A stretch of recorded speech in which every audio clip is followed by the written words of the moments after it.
Madilim man ang kalangitan, kayo pa rin ay aking babatiin ng isang maligkaya, magandang umaga. Ako si Savannah, ang iyong lingkod ngayong umaga.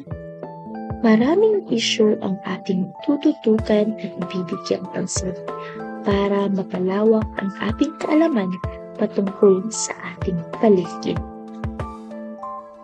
Makalipas ang ilang siglo, marami nang napagdaanan ng ating bansa, lalo na sa aspeto ng kalusugan at seguridad.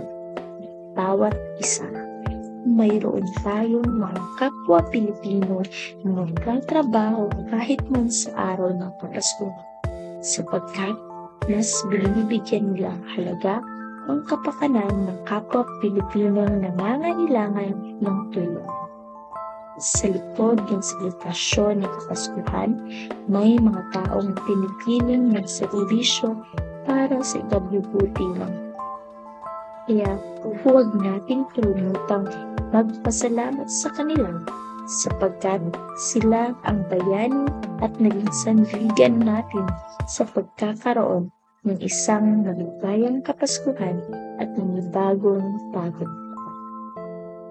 Mabuhay ang mga gagawang Pilipino, kaagapay at santigan sa hirap man o ginhawa ng buhay, maging matatag at malakas dahil sa bagong Pilipinas ang bawat buhay ay halaga.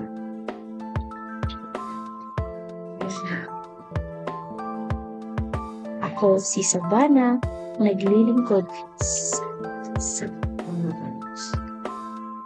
at yun lamang ako si Savannah ang inyong tutor.